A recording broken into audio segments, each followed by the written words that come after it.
মাননীয় স্পিকার, ঋণ নির্ভর অর্থনীতিকে আমরা পরিণত করতে চাই বিনিয়োগ নির্ভর অর্থনীতি।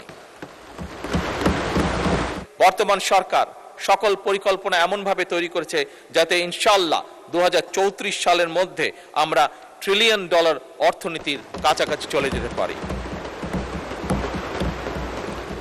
মাননীয় স্পিকার, ভবিষ্যতে যদি আমরা স্বৈরাচারকে রুখতে চাই, স্বৈরাচার তাবেদারকে রুখতে চাই, তাহলে অবশ্যই রাষ্ট্র এবং জনগণকে রাজনৈতিক এবং অর্থনৈতিকভাবে শক্তিশালী করতে হবে। মাননীয় স্পিকার, বর্তমান সরকার শুধু যে বিভিন্ন শ্রেণী পেশার মানুষকে সহযোগিতা করার জন্য বিভিন্ন রকম কার্ড যে প্রদান করবে তা নয়। আর্থিক সহায়তা হয়তো আমরা অবশ্যই তৈরি করব জনগণকে অর্থনৈতিকভাবে শক্তিশালী তোলার জন্য, বিশেষ করে যারা ডিপ্রাইভ অংশ, জনগণের যে অংশটি ডিপ্রাইভ। কিন্তু মাননীয় স্পিকার, একই সাথে আমাদের আরেকটি অন্যতম মূল লক্ষ্য হচ্ছে এই দেশে বাংলাদেশে কর্মক্ষম যে জনশক্তি রয়েছে সেই কর্মক্ষম জনশক্তির জন্য কর্মসংস্থানের সৃষ্টি করা, কর্মসংস্থানের জন্য সুনির্দিষ্ট পরিকল্পনা গ্রহণ করা। মাননীয় স্পিকার, সেজন্যই বিভিন্ন সেক্টরে আমরা ভাগ করে করে পরিকল্পনা গ্রহণ করেছি, যার ফলে আমরা প্রত্যাশা করি, আমরা আশা করি ইনশাআল্লাহ আমরা লক্ষ্য নয় কোটি মানুষের কর্মসংস্থান সৃষ্টিতে আমরা সক্ষম হব পর্যায়ক্রমিকভাবে। মাননীয় স্পিকার, জনশক্তি রফতানি ছাড়াও দেশের ভিতরে বিভিন্ন তথ্য প্রযুক্তি খাতে আমরা 10 লক্ষ কর্মসংস্থান সৃষ্টির পরিকল্পনা গ্রহণ করেছি।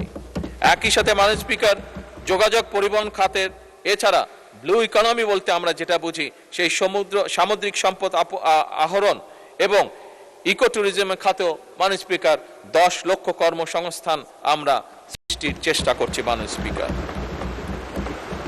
স্পিকার, এর বাইরেও বিদেশের কর্মসংস্থান ইজি করার জন্য, সহজ করার জন্য আমরা বিভিন্ন ভাষা এবং দক্ষতা প্রশিক্ষণও আমরা চালু করেছি। মাননীয় স্পিকার, চাহিদা ভিত্তিক এবং যুব উপযোগী শিক্ষা, উচ্চশিক্ষা প্রতিষ্ঠান প্রশিক্ষণ এবং ক্যারিয়ার সেন্টার স্থাপনও আমাদের এই পরিকল্পনা মাননীয় স্পিকার এগিয়ে চলছে।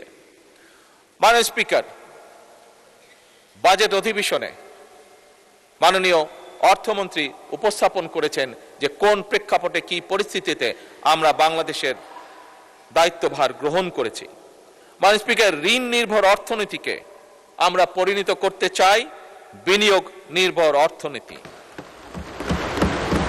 এবং আমাদের সরকারের যে মূল যে কটি পরিকল্পনা তার অন্যতমই হচ্ছে যে বিনিয়োগ নির্ভর থেকে অর্থনীতিকে, ঋণ নির্ভর থেকে অর্থনীতিকে আমরা বিনিয়োগ নির্ভর অর্থনীতিতে পরিণত করব, কর্মসংস্থান সৃষ্টি করব, সম্পদ তৈরিতে আমরা বিনিয়োগ নির্ভর অর্থনীতি হবে আমাদের প্রধান চালিকা শক্তি। মাননীয় স্পিকার, এবং সেই কারণেই বর্তমান সরকার সকল পরিকল্পনা এমনভাবে তৈরি করেছে যাতে ইনশাআল্লাহ 2034 সালের মধ্যে আমরা $1 ট্রিলিয়ন অর্থনীতির কাছাকাছি চলে যেতে পারি।